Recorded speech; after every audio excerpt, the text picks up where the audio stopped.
మాతృదేవోభవ. కనులు కావు తల్లి కరుణా సముద్రాలు. ఇంతవరకు నవజీవన వేదం ప్రేక్షకులు కొద్ది రోజులుగా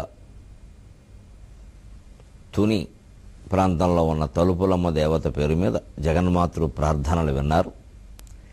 ఇక ఆ తల్లికి సగౌరవంగా వీడ్కోలు పలుకుతూ ఆ రూపానికి మామూలుగా మనం చేసుకునే జగన్మాతృ ప్రార్థనలు చేసుకుందాం. కనులుగావు తల్లి కరుణా సముద్రాలు, ముక్కు పుడక కాదు ముక్తి సుమము. కనులుగావు తల్లి కరుణా సముద్రాలు, ముక్కు పుడక కాదు ముక్తి సుమము. నవ్వుగాదు తల్లి నవనీత దీపము, నవ్వుగాదు తల్లి నవనీత దీపము. విశ్వజనని వీవు విశ్వమీవు, జగన్మాత విశ్వజనని వీవు విశ్వమీవు. ఏబిఎన్ ఆంధ్రజ్యోతి ప్రేక్షక మహాశయులందరికీ నవజీవన వేదం అనే కార్యక్రమంలో 855వ భాగానికి స్వాగతం పలుకుతున్నాం. కనులుగావు తల్లి కరుణా సముద్రాలు. ఈ ఆలయంలో అమ్మవారి యొక్క నేత్రాలు చూసిన అవి కేవలం కళ్ళలా ఉండవు, కరుణా తరంగాలు పొంగి పొరలే ఆనంద సాగరాల్లో ఉంటాయి. ఆ దర్శన అనుభూతిని మనం పొందాలి. ముక్కు పుడక కాదు ముక్తి సుమము. అది కేవలం ఒక నక్షత్రంలా మెరిసే ముక్కు పుడక కాకుండా అది ముక్తి కుసుమం. నిజానికి ముక్తా కుసుమం అంటే ఆ ముత్యాన్ని కూడా అక్కడ ధరిస్తారు. ముక్కు పుడక, ముత్యాల ముక్కు పుడక అంటారు. ముత్యాన్ని సంస్కృతంలో ముక్త అంటారు. ముక్త అంటే ముక్తి కూడాను. ఆ దర్శనం ఈ లోక వ్యామోహాల నుంచి మనని దూరంగా తీసుకెడుతుంది. భగవద్దర్శనం యొక్క గొప్పతనమే అది. శ్రీరంగనాథస్వామి దర్శనంతో ధనుర్దాసు జీవితంలో మార్పు వచ్చినట్టే ఏ దేవాలయంలో భగవంతుని యొక్క ఏ రూపం దర్శించినా మనలో ఒక ఆధ్యాత్మికమైనటువంటి మార్పు రావాలి. అప్పుడే ఆ దర్శనం సార్థకమైనట్టు. అంచేత ముక్కు పుడక కాదు ముక్తి సుమము. నవ్వుగాదు తల్లి నవనీత దీపము. నీ నవ్వు మామూలు నవ్వు కాదమ్మా. నవనీతాన్ని దీపంగా పెడితే ఆ తెలుపు ఎరుపుల మిశ్రమమైన కాంతి సత్వరజోగుణాల కాంతిగా ఈ సృష్టి అంతా వ్యాపించి కనిపిస్తమ్మా, నీ చిద్విలాసంగా, నీ లీలగా అని చెబుతూ చివరిగా ఓ మాట అంటున్నాడు కవి. విశ్వజనని వీవు విశ్వమీవు. విశ్వాన్ని కన్నది నువ్వే, అసలు విశ్వమే నువ్వు. తల్లి పిల్ల ఒకటైపోయిన స్థితి. ఇది వేదానికి అనువాదం అని చెప్పాలి. తచ్ఛృష్ట్వా తదేవానుప్రావిశతు. భగవంతుడు ఈ విశ్వాన్ని సృష్టించాడు, ఆయనే అందులో ప్రవేశించాడు, ఆయనే విశ్వంగా మారాడు. వివర్తవాదం అంటారు దాన్ని వేదాంతంలో. ఆయనే విశ్వంగా మారాడు. సత్పదార్థం అసత్పదార్థంగా మారగలదా? అందుకే జగన్మిథ్య. ఏది కనిపిస్తోంది అనుకుంటున్నామో అది స్వప్నం. సత్పదార్థం అసత్పదార్థంగా మారగలదని మనకు ప్రతిరోజు స్వప్నం ద్వారా అర్థమైపోతుంది అందరికీ. అటువంటి స్వప్నమే ఈ జగత్తు. అందుకే తెలుగులో ఒక మాట ఈ భావాన్ని, ఈ ఉపనిషద్ వాక్యాన్ని, వేదవాక్యాన్ని చక్కగా అనువదిస్తుందండి. తచ్ఛృష్ట్వా తదేవానుప్రావిశతు. దాన్ని సృష్టించింది ఆయనే, అందులో ప్రవేశించి అది పూర్తిగా నిండిపోయింది ఆయనే అనేది ఒకే ఒక్క తెలుగు మాటతో మనం చెప్పచ్చు. కనడం. కనడం అనే మాటకి చూడడం అని అర్థం ఉన్నట్టే ప్రసవించడం కూడా అర్థం ఉంది. ఆవిడ 2 పిల్లలను కంది అంటారు. ఆవిడ ఈ వస్తువును కంది అంటారు. కనుట అంటే చూచుట, కనుట అంటే చూచు. అందుకే కనేది కన్ను, చూసేది. అలాగే భగవంతుని యొక్క చూపుల్లోంచి ఈ విశ్వమంతా పుట్టింది. కేడిలోల వెలస దృగ్జాల సంభూత నానాకంజాత భవాండ కుంభకు అన్నాడు పోతన గారు భాగవతం మొదటి పద్యంలోని. ఆయన దృగ్జాలము నుంచే మొత్తం విశ్వములో ఉండే అనేక కోటి బ్రహ్మాండాలన్నీ పుట్టాయి. అంచేత చూపుల్లోంచి పుట్టేది కళ. అంచేత జగన్మిథ్య, ఇది స్వప్నం. అంచేత విశ్వము ఆవిడే, విశ్వాన్ని సృష్టించింది ఆవిడే.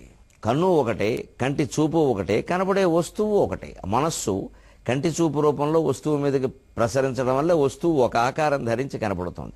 ఎందుకంటే ఈ ఆకారం ధరించింది ఈ వస్తువు అని మనం ఒక సిద్ధాంతంలో ఉన్నాం. అది భ్రమ కావచ్చు, నిజం కావచ్చు, అది సిద్ధాంతంలో ఉన్నాం. ఒకే బంగారం అనేక రకాల ఆభరణాలుగా మారితే దాన్ని ఆభరణాల పేరు మీదే పిలుస్తున్నాం, కానీ బంగారం అని పిలవట్ల. వంకీకి వంకీ అంటున్నాం, ఉంగరానికి ఉంగరం అంటున్నాం, అన్నీ బంగారమే కలిపేస్తే. విశ్వం కూడా అంతే. విడదీస్తే నువ్వు వేరు నేను వేరు, చరాచర జీవరాశులన్నీ వేరు, కలిపేస్తే మొత్తం ఆ బ్రహ్మకీట జనని ఒకే ఒక శక్తి. ఆ శక్తికి నమస్కారం చేసి మనం కథలో ప్రవేశిద్దాం. సరిగ్గా తరంగం మరొక అంశంలోకి ప్రవేశించబోతూ ఎక్కడ మనుషులు చరిత్ర నుంచి పాఠాలు నేర్చుకోకుండా తప్పటడుగులు వేస్తున్నారో చెబుతోంది. ఎక్కడో కృతయుగం నాటి శాపం కద్రువ తన పిల్లలకిచ్చింది, సర్పయాగంలో మీరు చనిపోతారని. ఆ శాపం ద్వాపర యుగం చివరిలో ఇంచుమించు కలియుగం మొదలయ్యాక అమలైంది. అంటే జన్మాంతర కర్మఫలాలు, శాపాలు, వరాలు అలా నడుస్తాయన్నమాట అంతకాలంగా. ఇందులో ఆశ్చర్యమేలా, మనకి రోజు కనేటువంటి కళలో ఒక్కోసారి ఎప్పుడో 10 ఏళ్ల క్రితం అనుకున్న విషయాలు ఈవేళ వస్తాయి, ఒక్కోసారి నిన్న రాత్రి అనుకుని పడుకున్నదే వస్తుంది. అందుకే భగవద్ధ్యానం చేసుకుని పడుకోమంటారు. 10 ఏళ్ల క్రితం అనుకున్న విషయం ఈవేళ రావడం ఏంటి, అంత మరుక్కు వెళ్ళిపోయి అది ఎలా పైకి వచ్చింది, అదే విచిత్రం. అందుకని ఆ కర్మఫలం కృతయుగం నాటి కద్రువ శాపం ఎప్పుడో క్షీరసాగర మథనం జరిగినప్పటిది, అది ఎప్పుడో ద్వాపర యుగం చివరిలో అమలైంది. చిత్రం, అదే కథ మళ్ళీ గల్ఫ్ దగ్గర జరిగింది. సద్దాం హుస్సేన్ని పట్టుకోవడం కోసం దేశానికి అన్ని రకాల సరఫరాలు, పాలు, మందులు మొదలైనవన్నీ ఆపేస్తే పిల్లలు విలవిల్లాడు చచ్చిపోయారు 10 లక్షల మంది. తక్షకు మీది కక్షను గదా జనమే జయరాజు వాత భుగ్భక్షకయాగమున్ సలిపే పాపపు తక్షకుడు ఎక్కడో సహస్రాక్షుల రక్షణం మునను హాయిగా నుండి అశేష సర్పముల్ కక్షల కాలిపోయినవి గల్ఫు చరిత్రయునెంత కాదుకో. ఇప్పటికీ సమాజంలో అనేక విషయాల్లో ఈ అన్యాయం జరుగుతుంది. అసలు వాళ్ళు తప్పించుకుంటారు, కొసరు వాళ్ళు బలైపోతారు. అసలు వాడు బాధ్యత వహించడు. తక్షకులు ఎప్పటికీ ఉన్నారు, రక్షణ కోరుతున్న వాళ్ళు భక్షణ అయిపోతున్నారు. ప్రజారక్షకులైన పాలకులు, శిక్షకులైనటువంటి న్యాయమూర్తులు, రక్షక భటులు బాగా ఆలోచించాల్సిన విషయం. అసలు వాడిని పట్టుకోవాలి. ఏదో బాధ్యత అప్పగించారు కదా ఎవరినో ఒకరిని పట్టుకుని లోపల వేసేయడం కాదు. శూల పృథువణి న్యాయం అని ఆముక్త బాధ్యతలో చెబుతారు విచిత్రంగా. శూల పృథువణి న్యాయం అని. ఒక అవకతవక రాజు, తెలివి తక్కువ మంత్రి, తెక్క భటులు అని ఏవో చెబుతారు. అందరూ అజ్ఞానులేట. ఆయనకేవో భోగాలే అలవాటు, అంతే, ప్రజల మొర వినడు. ఆ రాజ్యంలో ఒక సామాన్యుడు ఏదో ఇల్లు కట్టుకుంటున్నాడు. మట్టి ముద్దలతో కట్టేవారు ఆ రోజులు. మట్టి ముద్ద అలా చేర్చడం గోడ వరకు ఎదిగిన తర్వాత వాన గురించి అదంతా పోవడం. అందుకని ఎంతకీ ఇంక కుదరక ఎప్పుడో రాజుగారి ఆస్థానానికి ఎలాగో అలా అనుమతి సంపాదించుకుని వెళ్ళి, రాజుగారు ఏదో రకాల భోగాల్లో ఏ స్థితిలో ఉన్నాడో, ఆయన మెదడే స్థితిలో ఉంది. అసలే మెదడు లేని మనిషి, ఆ ఉన్న మెదడు కూడా ఎలా ఉందో.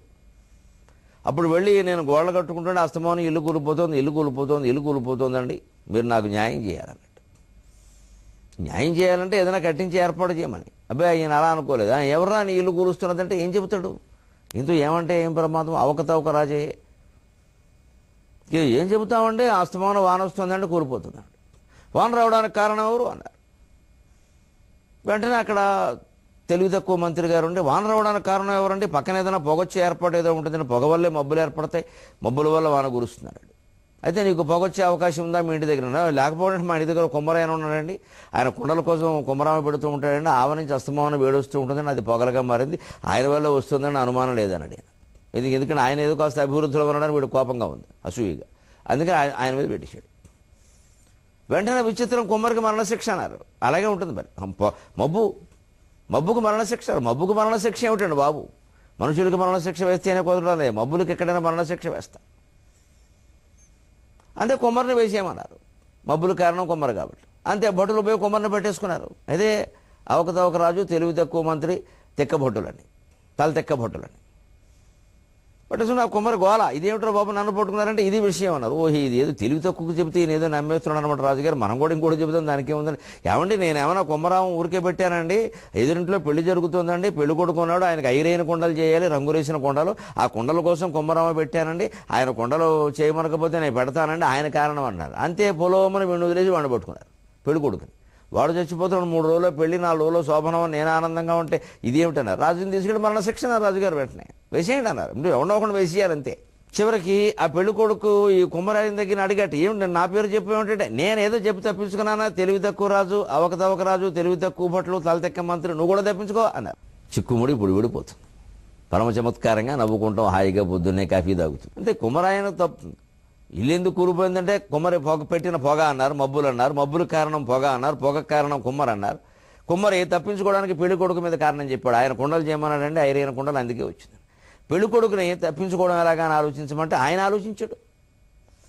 ఆయన వెంటనే అన్నాడు, నేను ఇంకే ఎలా కారణం అవుతానండి, నాకేమైనా పెళ్లి చేసుకుందాం అనుకుంటున్నాను, ఐరైన కుండలు పెట్టుకున్నాను, అంతకంటే ఉంది అని చెప్పని, అసలు ఇంతకే నన్ను ఏం చేస్తున్నారు మీరు అన్నట్టు. అబ్బాయి కొరత వేసేస్తామండి, ఇదిగో శూలం అన్నట్టు. ఆ శూలపు మొన ఇంత లావును ఉంది, నేనేమో మనిషిని సన్నగా ఉన్నాను, కొరత వేయడం అంటే మీకు తెలుసు కదా, 2 కాళ్ళ మధ్యలోంచి ఇలా శూలాన్ని గుచ్చుతారు, ఇది గుచ్చుకోవడం గుచ్చబడదు, ఇది వీలు కాదు, నేను చాలా సన్నగా ఉన్నాను, అన్ని రంధ్రాలు సన్నగానే ఉంటాయి నాకు, అందుకని ఈ శూలాన్ని నాకు నా శరీరంలోకి వచ్చడం వీలు కాదు నాయన, మీరు ఎవరైనా కాస్త లావుగా ఉన్న మనిషిని చూసుకోండి, నేను సన్నగా ఉన్నాను కదా అన్నట్టు. అంతే, వీళ్ళు ఇంకా ఆలోచించలేదు. తెలివి తక్కువ అవకతవక రాజు, తెలివి తక్కువ మంత్రి, తలతెక్క భటులు, లావుగా ఉన్నవాడిని ఉన్న చూడండి అన్నారు. అంతే, ఓ కిరాణం కొట్టు మీద ఎవరో ఒక ఆయన కనపడ్డాడు, కందిపప్పు శనగపప్పు అనుకుంటే పాపం ఆయన మానగానే ఆయన పరమధర్మంగా ఆయన ఉన్నాడు. కానీ లావుగా ఉండడం ఆయన పాపం అయిపోయింది. లావుగా ఉండరా మనుషులు, అబ్బాయి నువ్వు లావుగా ఉన్నావు, నువ్వు శూలానికి సరిపోతావని పట్టుకెళ్ళి తీసుకుని ఆయన కొరత వేసేట చెప్పినా వినకున్నాను. అది శూల పృథువణి న్యాయము. లావుగా ఉండడం అనేది వ్యాపారస్తుడు పాపం అయిపోయింది. ఇదే ఆ రాజ్యం అని ఆముక్తమాల్యదలో యామునాచార్యుడు తన మేళలోని రాజు చేస్తూ బోధిస్తాడు. మేళలోని రాజు చేసే సంప్రదాయం ద్రవిడ దేశంలో ఉంది, మలయాళ దేశంలో ముఖ్యంగా. అందుకే అక్కడ ఆ ఇంట్లో మగపిల్లల కంటే ఆడపిల్లలు ప్రధానం. ఇప్పటికీ ఆడమలయాళం అనే మాట అందుకే వచ్చింది. ఆడపెత్తనం ఉన్నచోడు ఆడమలయాళం అంటారు సరదాకి, తెలుగులో జాతీయ. మలయాళ దేశంలో వచ్చింది ఆస్తి ఆడపిల్లల పేరు పెడతారు. తన తండ్రి ఒక వ్యక్తి తర్వాత వారసుడు ఆయన మేనలుడు అవుతాడు, కొడుకు కాడు. అలాంటి సంప్రదాయాలు ఉండేవి పూర్వం, ఇప్పుడు ఎలా ఉన్నాయో మనకు తెలియదు. అలాగా ఏదో ఎవరినో పట్టుకున్నా వేసేసామన్నట్టు అసలు వాళ్ళు లేకుండా పిల్లల్ని చేపిస్తారా? జనమేజయుడి పరిస్థితి అలాగే ఉంది. తక్షకుడు దొరకలేదు, ఉదంకుడు వచ్చి రెచ్చగొట్టేసరికి సర్పయాగం చేశాడు. అశేష సర్పములు కక్షలు కాలిపోయినవి, చిన్నపాములు పిల్లపాములు అన్నీ కాలిపోయాయి. అసలు వాడు తప్పించుకున్నాడు. ఏం సాధించాడు జనమేజయుడు? చివరికి ఆ తక్షకుడు వెళ్ళి సహస్రాక్షర రక్షణమ్మునను హాయిగా నుండి ఇంద్రుని రక్షణలో ఉన్నాడు. దుర్మార్గులు ఎలా కూడా తప్పించుకుంటారండి, పెద్దవాళ్ళని ఆశ్రయిస్తారు, వాళ్ళు అమాయకులు బలైపోతారు. సహేంద్ర తక్షకాయ స్వాహ అంటే ఇంద్రుడితో సహా వచ్చి పడేలోగా మళ్ళీ ఆస్తికుడు వచ్చి వరం కోరితే ఈయన ఆపేశాడు. రాజుల ఆగ్రహం వచ్చినా అనుగ్రహం వచ్చినా పట్టుకోలేము రాజుల్ని. అలా ఉంటే ఎలాగ పరిపాలన? జనమేజయుడి కాలం నాటికే క్షీణించిపోయింది విచక్షణ జ్ఞానం. మొత్తం మీద తక్షకుడు బతికాడు, మిగిలిన పాములు చచ్చిపోయాయి. ఎంత అన్యాయం ఇది! ఇదే కదా నాగానందం నాటకంలో హర్షుడు చెప్పినటువంటిది. శ్రీహర్షుని నాగానందం నాటకంలో ఆ జీమూత వాహనుడు అంటాడు, ఎందుకయ్యా మీ ఆదిశేషుడు నాగజాతికి రాజు కదా, 2000 నాలుకలు ఉన్నాయంటారు, అందులో ఒక్క నాలుక కూడా ఈరోజు బలైపోయే పాము కోసం నేను బలిగా పెడతాను అని అనలేకపోయిందంటే 2000 నాలికలు ఎందుకయ్యా పనిలేక దారం మొక్కల్లాగా చీలికలై? పరోపకారం కోసం మాట్లాడిన నాలుకో నాలిక, అదో పీలిక, అదో చీలిక, ఇక జాలిక అన్నాడు. అంతే ఒళ్ళు మళ్ళీ. ఎందుకు 2000 జిహ్వలు ఉంటే ఉపయోగం అన్నాడు. తన జాతి వాళ్ళని కాపాడనప్పుడు నాయకత్వం దేనికండి, పరిపాలన దేనికి? తన ప్రజల కోసం బలైపోవాలి. నాయకత్వం అంటే ఇది వాళ్ళని బలి చేసి తాను భోగాలు అనుభవించడం కాదు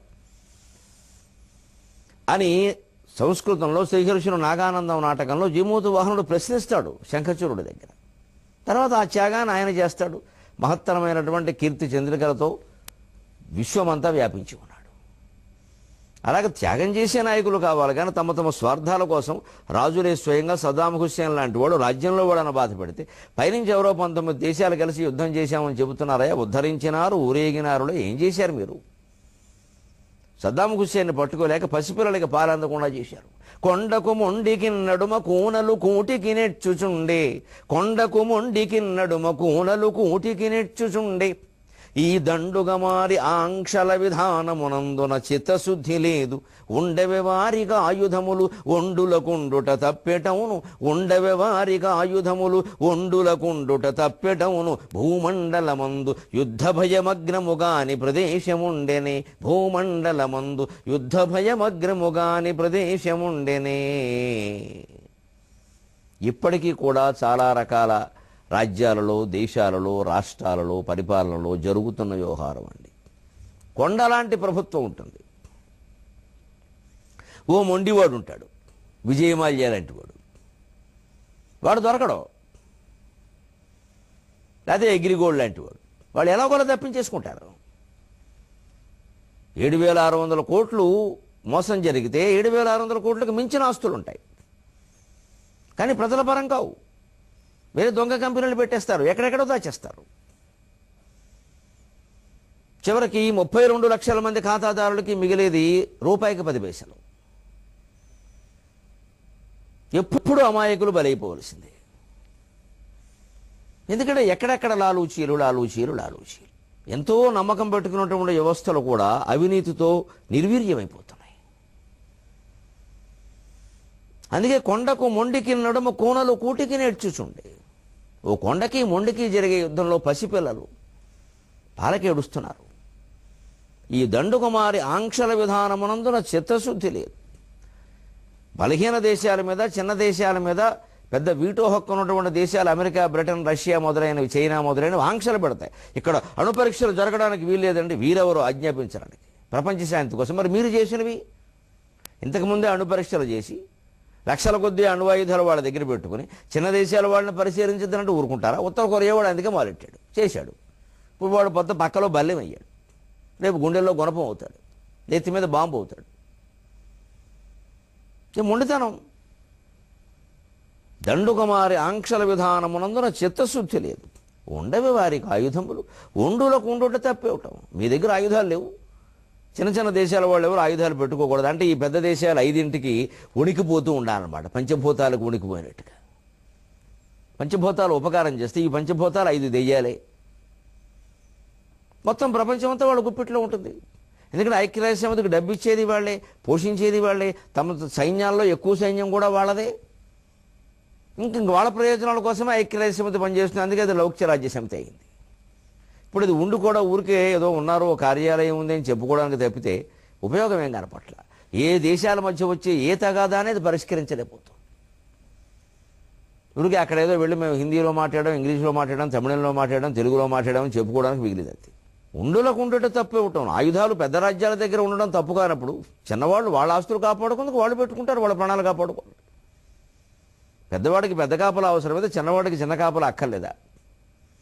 ఒక 100 ఎకరాల పొలం ఉన్నటువంటి జమీందారు పొలంలో 10 మందిని కాపలా పెడతాడు. 2 ఎకరాలు ఉన్నప్పుడు ఆయన కొడుకు వెళ్ళి పడుకుంటారు అవసరమైతే పంట దగ్గర. లేకుండా ఎలాగండి? మీ పొలంలో ఎవరు పడుకోవడానికి వెళ్ళదు, మీ పొలం మీద దోచుకుంటామంటే. భూమండలం ముందు యుద్ధ భయం అగ్రము కాని ప్రదేశం ఉండని. అసలు ఇవాళ భూమండలంలో యుద్ధ భయం లేదు అన్న దేశం ఏదైనా ఉందా అండి? ఇవాళ ఉగ్రవాద భయం లేని దేశం ఉందా? అది యుద్ధ భయం కాదా? కొండకు మొండికి నడుమ కోనలు కూటికి నెచ్చుచుండే. ఈ దండుగమారి ఆంక్షల విధానమునందున చిత్తశుద్ధి లేదు. ఉండవే వారికి ఆయుధములు, ఒండులకు ఉండుట తప్పెటవును. భూమండలమందు యుద్ధ భయమగ్నము కాని ప్రదేశముండెని. ఈ రకంగా గడిచినటువంటి చరిత్రలో కవి 2 ప్రపంచ యుద్ధముల రెప్పలు మూయగలేని మానవులు, 2 ప్రపంచ యుద్ధముల రెప్పలు మూయగలేని మానవులు గుండెలు చేతబట్టుకొని కూర్చొనియుండిరి బిక్కు బిక్కు మంచు. 2 ప్రపంచ యుద్ధముల రెప్పలు మూయగలేని మానవులు గుండెలు చేతబట్టుకొని కూర్చొనియుండిరి బిక్కు బిక్కు మంచు. అండగా నిలిచియుందురని అందలమెక్కగజేయ, అండగా నిలిచియుందురని అందలమెక్కగజేయ. స్ఫూర్తి మార్తాండులు క్రూర మార్గముల రాజ్యములేలి నియంతలౌనెడన్.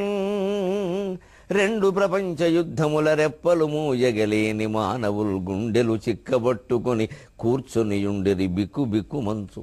1వ ప్రపంచ యుద్ధం అయిపోయింది, వెంటనే ఇంచుమించుగా 2వ ప్రపంచ యుద్ధం అయిపోయింది. మరి ఏ యుద్ధం వస్తుందో, ఎక్కడ కొంపలు మునుగుతాయో, మళ్ళీ ఆర్థిక మాంద్యం వస్తుందో, బతుకులు విచ్ఛిన్నమైపోతాయో అని బాధపడుతూ ప్రపంచంలో అన్ని దేశాల్లో అందరు మానవులు గుండెలు చేతపట్టుకొని కూర్చొని ఉండేది బిక్కు బిక్కుమంచు. బిక్కు బిక్కుమంటూ కూర్చున్నారు. ఏం జరుగుతుందో తెలియదు, ఎప్పుడేం జరుగుతుందో అన్న భయంతో.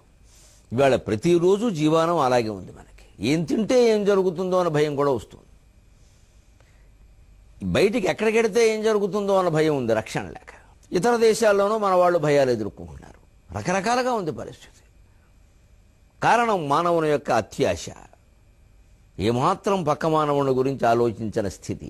వ్యష్టిభావం తప్పితే సమిష్టి భావం లేదు, స్వార్థం తప్పితే పరమార్థం లేదు. ఆ పరమార్థాన్ని మానవ జాతికి అందించడానికే భగవంతుడు మనుషులకి సంగీత సాహిత్యాలను ఇచ్చాడు. సాహిత్యం ద్వారా ఇదో కృషి. 2 ప్రపంచ యుద్ధముల రెప్పలు మూయగలేని మానవులు గుండెలు చిక్కబట్టుకొని కూర్చొనియుండిరి బిక్కు బిక్కుమంచు అండగా నిలిచియుందురని అందలమెక్కగజేయ స్ఫూర్తి మార్తాండులు క్రూర మార్గముల రాజ్యములేలిని ఎంతలౌనెడన్. ఏదైనా ఒక సంక్షోభం వచ్చినప్పుడండి, ఒక పరిపాలన బాగా లేనప్పుడు, ఒక ప్రభువు ఏడిపించుకు తింటున్నప్పుడు సహజంగానే ప్రజలు అందుకు వ్యతిరేకంగా ఎవరు నిలబడ్డారో, ఎవరు ఎక్కువ ఆ ప్రభుత్వాన్నో ఆ నాయకుడినో విమర్శించారో ఆయన్ని నమ్ముతారు, ఓట్లేస్తారు, ఆయన్నో పెద్ద నాయకుడిని చేస్తారు. అదే అండగా నిలిచి ఇందురని అందలమెక్కగజేయ. అనేక రకాల రాజరికాలు, భూస్వామ్యాలు, పెట్టుబడిదారీ వ్యవస్థలు బడుగు బలహీన వర్గాల వారిని అణిచి తొక్కి పెట్టేస్తూ ఉంటే భరించలేక సామ్యవాదం వైపు మొగ్గారు ప్రపంచంలో చాలా జాతుల ప్రజలు, చాలా దేశాలు. ఇదివరకు కమ్యూనిజం ఉత్థానం అప్పుడు అదంతా మనం చెప్పుకున్నాం. పొగ ఎక్కడ పుట్టిందో, నిప్పు ఎక్కడ మండిందో, ఎన్ని దేశాలు ఆ సిద్ధాంతపు పద్ధతుల్లోకి వెళ్ళిపోయాయో. ఇప్పుడు ఆ సిద్ధాంతం వాస్తవంగా అమలు జరిగినప్పుడు ఉన్న పరిస్థితులు మళ్ళీ ఈ ఆశ్వాసంలో మనం అండగా నిలిచి ఇందురని అందలమెక్కగజేయ స్ఫూర్తి మార్తాండులు. స్ఫూర్తికి మార్తాండుల్లా ఉన్నారండి. ప్రాస కోసం ఆలోచిస్తే ఎంత మంచి పదం వచ్చిందో చూడండి. యతిప్రాసలో సమర్థుడైన కవికి ఆభరణాలు, అసమర్థునికి ఆటంకాలు. స్ఫూర్తి మార్తాండులు. ఏం మాటలండి, ఏం చెబుతున్నారండి. ప్రపంచ కార్మికులారా ఏకం కండి, పోయేదేమీ లేదు సంఖ్యలు తప్ప. ఎంత బాగుందా మాట. సమాజానికి మీరు ఎంత ఇవ్వగలరో అంతా ఇవ్వండి, మీకు అవసరమైందే పుచ్చుకోండి. ఎంత బాగుంది మాట. వ్యక్తికి ఆస్తి ఉండడానికి వీల్లేదు, ఏ వ్యక్తికి ఏ ఆస్తి ఉండదట. అందరిది ఆస్తి అంతా, జమీందారుల ఆస్తులన్నీ మనకి పంచేస్తారట. ఎంత బాగుంది మాట. చాలా బాగుంటాయి వినడానికి. మనకు పురాణాల్లోనూ అంతే. కృతయుగంలో ఎప్పుడూ అద్భుతాలు జరిగేట, అపూర్వాలు జరిగేట, అలా జరిగేట, ఇలా జరిగేట అని మాయలు మహిమలు అనేక రకాలుగా వర్ణించేస్తూ ఉంటే అలా పెట్టుకుని వింటూ ఉంటాం. అసలు కళ్ళనీళ్లు గారుస్తాం. అవేవి మన జీవితాల్లో జరగట్లేదు ఆశ్చర్యకరంగా. ఎంత భక్తి కలిగి ఉన్నా సరే, భక్తి లేదు అవినీతి అన్నది. భక్తి ఉన్నవాళ్ళు ఇప్పటికీ ఉన్నారు, నిజాయితీ ఉన్నవాళ్ళు ఇప్పటికీ ఉన్నారు, నీతి ఉన్నవాళ్ళు ఇప్పటికీ ఉన్నారు. కష్టాలు పడుతున్నారు, వాళ్ళకి మనం సమాధానం చెప్పాలి. ఇంకా ఏదో పూర్వజనో పాపం అని డొక్కు కథలు చెప్పొద్దు. లేకపోతే మీ మీ పూర్వుల్లో ఎవరో పామునో తేలునో చంపాడో, ఆ నాగదోషం ఇప్పటికీ నేను పట్టుకుంది, ఈ పిచ్చి మాటలు చెప్పొద్దు. అవే జరుగుతున్నాయి. ఆత్మవిశ్వాసం ఉన్నదాన్ని కూడా పోగొట్టేటువంటి కథలు. ఏ భావజాలాల మత్తులో పడినా సరే, మత్తు అనేది ఎప్పుడూ పనికిరాదు. ఎప్పుడూ మనిషి తాను వింటున్నా, కంటున్నా, నమ్ముతున్నా భావజాలాన్ని నిత్యం జాగరూకుడై పరిశీలించవలసిందే. అంచేత ఆత్మ చైతన్యమే, ఆత్మవిశ్వాసమే, ఆత్మ విశ్లేషణే అన్నింటికీ సమాధానం. ఆత్మబుద్ధి సుఖం చేయవా అన్నారు. ఆ మనంతట మనం ఆలోచించేటువంటి విద్యా వ్యవస్థ ఉండాలి. అప్పుడు చక్కని ఆలోచనలు వస్తాయి. ఈ మధ్యన విద్యా వ్యవస్థలో ఒక 2 ఏళ్లుగా సుమారుగా CCE అని మంచి విధానం పెట్టారు. ఏదో కంటిన్యూస్ కాంప్రహెన్సివ్ ఏదో అది సిస్టమ్ ఏదో అన్నారు. అది అలా పెట్టిన నిరంతర సమగ్ర మూల్యాంకన విధానం. సహజంగానే మన ఉపాధ్యాయ సోదరులు చాలామంది దానికి పెదవి విరిచేస్తారు. వెంటనే విరిచేస్తున్నారు కూడా. అబ్బాబే కుదరదండి, అలా కుదురుతుందండి, అనవసరంగా ఉపాధ్యాయులకి పని పెరిగిపోయిందండి. ఎంతసేపు ఈ పని పెరగడం అనేది పెరిగే, జీతం పెరిగితే బాగానే ఉంటుంది, పని పెరగకూడదు. కానీ ఇది మరీ కొత్తదేం కాదండి. మా చిన్నతనంలో ఏదైనా వ్యాసం రాయాల్సి వస్తే ఉపాధ్యాయులు చెప్పేవారు కాదు, గైడు చదవనిచ్చేవారు కాదు, కొట్టేవారు. గైడు చదివితే తెలిస్తే సార్ ఇంటికి వచ్చి కొట్టేవారు. మీ అబ్బాయి గైడు చదువుతున్నాడని ఒక నేరం చేసినట్టు చెప్పేవారు తల్లిదండ్రులకి. కాబట్టి సొంత వ్యక్తిత్వం కలిగిన వాళ్ళు, సొంతంగా ఆలోచించగలిగిన వ్యక్తులు ఆ వ్యవస్థలో తయారయ్యారు. ఇవాళ విచిత్రంగా ఎలా ఉందంటే పరిస్థితి, అలా సొంతంగా ఆలోచించడం కోసమే ప్రభుత్వం వారు, మేధావులు కలిసి ఈ విధానం పెట్టారు. అది అమలులోకి వచ్చేసరికి మరి అమలు చేయవలసింది ఉపాధ్యాయులే కాబట్టి వారికి ఆసక్తి లేకపోవడం వల్ల, అనవసరంగా పనిపించుకోవడం ఎందుకు అనుకోవడం వల్ల అది మళ్ళీ మూలపడుకుంటాం. కానీ అది సరిగ్గా అమలు జరిగితే ఎంత అద్భుతంగా ఉంటుందో, ఎంత మంచి ఫలితాలు వస్తాయో 23:30 గంటల్లో సోదాహరణంగా నేను చెప్పబోతున్నాను. ఉపాధ్యాయ సోదరులు వినమ్రులై స్వీకరింతురుగాక. పెద్దలైన వారు నన్ను ఆశీర్వదింతురుగాక. సెలవు.